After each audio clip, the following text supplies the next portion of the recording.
राजा और रानी के सपनों का पेड़।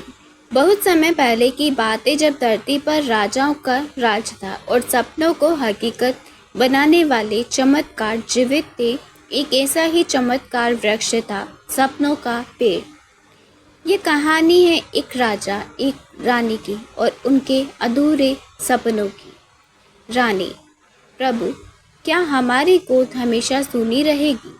क्या हमने कोई पाप किया है?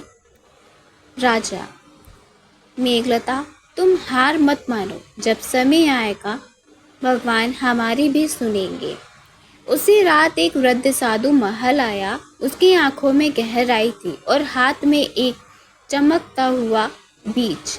साधु ने कहा, हे राजन, हे रानी, ये लो। ये कोई साधारण बीज नहीं है, ये सपनों का बीज है। इसे लगाओ, प्रेम दो, विश्वास दो और जो सच्चे दिल से मांगोगे वह मिलेगा। राजा और रानी ने पूरे मन से उस बीज को लगाया और दिन ब दिन उसका पालन पोषण किया।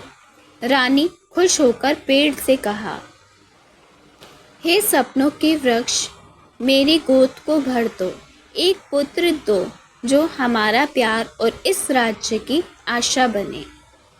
कुछ ही दिनों में रानी गर्भवती हो गई। राज्य में उत्सव हुआ, लेकिन सपनों की गूंज दूर तक गई और किसी के दिल में लालच जाग उठा। मंत्री विराट अकेले ही षड्यंत्र भरे स्वर में, अगर ये पेड़ मेरे हाथ में लगे तो मैं राजा बन जाऊंगा। सिर्फ एक बार और ये पेड़ मेरा होगा। एक रात वह कुल्हाड़ी लेकर पहुंचा। जैसे ही उसने वार किया, तेज रोशनी फैली और बिजली कड़कने लगी। मंत्री चिल्लाता हुआ, आंखें, मेरी आंखें, मैं कुछ नहीं देख पा रहा हूँ।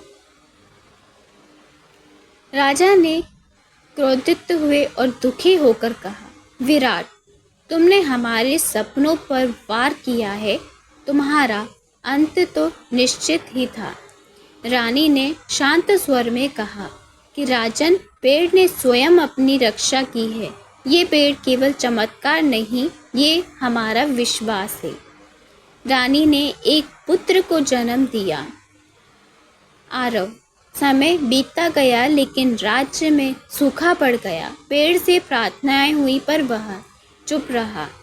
राजा टूटे हुए स्वर में कहा, हे वृक्ष, क्या हमारी प्रजा यूं ही मरती रहेगी?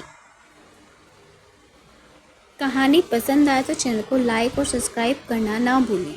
तब रानी चुपचाप पेड़ के पास गई। रानी ने धीरे और समर्पण भाव से कहा, हे वृक्ष, यदि मेरे जीवन से इस राज्य का उद्धार हो सकता है तो मैं अपना जीवन समर्पित करती हूँ।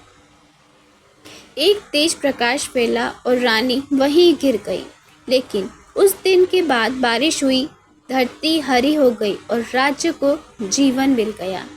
राजा की आंखों में आंसू लिए, मेघलता, तुम्हारा बलिदान कभी भुलाया नहीं जाएगा। तुमने हमारे सपनों को अमर कर दिया।